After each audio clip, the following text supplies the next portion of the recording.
Cassidy. Hey, folks. I always think about this testimony throughout the year, and so it's always very thought-provoking. Thank you. Partly because you provoke each other. That's also a little bit amusing. Chairman Phillips, I'm told that the queue for an LNG export plant, that if somebody files, the queue is based upon the timestamp of the filing, even if none of their financing is put together. And that there are other projects which the financing is fully mature and it could launch, but it's stuck behind. Seems less than optimal to me. One, is it true? And if two, is it optimal? Or three, if not optimal, what should we do? I think the best thing that we can do. Or is it true? I will have to look into that. I'm not sure exactly about what you raised with the timestamp and when the process, the clock starts. Can I just say this real quick? The best thing that we can do is to make sure that we faithfully execute our statutory obligations. And to be clear, since I've taken over as chairman, we've done everything we can to streamline our internal review processes. We've approved, when you talk about BCF, as much this year as we have equal to the last 2 years combined. Okay, thank you. Mr. Christie, okay, bunch of solar people in my office yesterday, and they're telling me how in New Orleans, which suffered after the storm with great power outage, that you could set up solar panels, rooftop solar with a big battery there, and that would store the energy, so if the power lines go down, it could feed back in. That almost seems like that would be, I could ask several of you this question, but it almost seems like that could be the sort of a base load that would be available should the other renewables at any given time not successfully put forward adequate power. Mm-hmm. Now, all I know is what I'm told.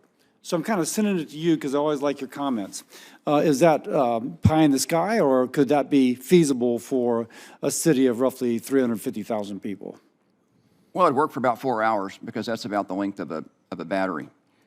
We don't have long duration storage on an industrial scale that could run for a week and inject thousands of megawatts. Now, if we're talking about just peaking, for example, in the afternoon, we all know we're going to need more because in Louisiana, you run the air conditioner in the afternoon, or at least you run it more.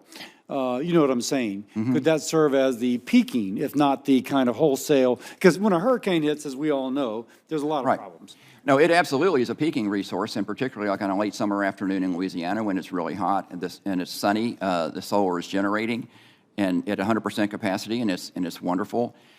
What you really need to keep the grid going, though, you have to have a balanced portfolio, and you have to have enough different resources that can run at every second of every hour of every day, because the grid has to be balanced every second of every hour of every day.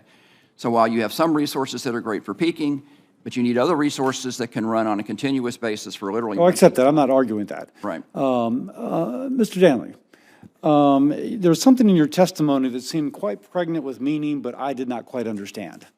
Okay?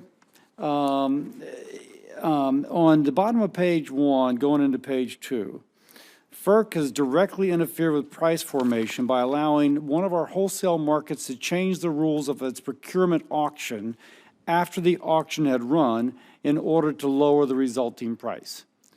Can you elaborate on that and give specific detail?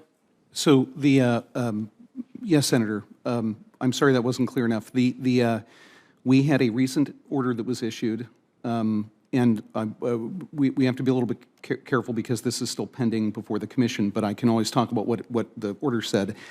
It allowed for for PJM to reset the auction results because there was an idiosyncratically high price that came out of one of the areas within the market.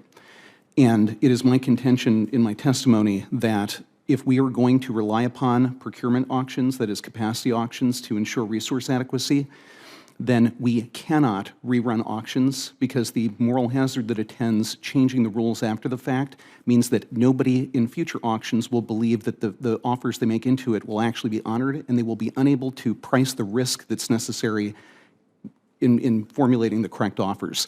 It will fundamentally undermine the mechanisms that we are relying upon. So, Mr. Phillips, how would you respond to that? Because it's frankly, seems pretty convincing to me. My colleague talked about an idiosyncratic anomaly. Now, I call that an error. There was an error in the auction. But these are PJM, major players, right? This is not like Bill Cassidy goes to the mall one day and pays, 3 times as much as he should for an iPad or whatever.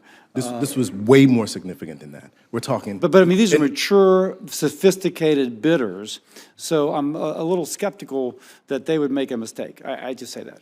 The PJM, the grid operator, the independent market monitor, the states, they all agreed that this was an error to the tune of hundreds of millions of dollars, impacting one of the poorest areas in all of. So can I ask Mr. Danley, how would you respond to that? And then I'm out of time, if I can just ask. It is not an error to have high prices at times of scarcity. That is not a bug of a market. That is what markets are for. And if what we keep doing is ex post facto remedies to, it's not an error, it is a scarcity signal. If we make ex post facto corrections to fix non-errors, that is to say actual signs of scarcity, the markets will fail. I'm out of time unless the chairman indulges and wishes to pursue himself, but thank you all very much.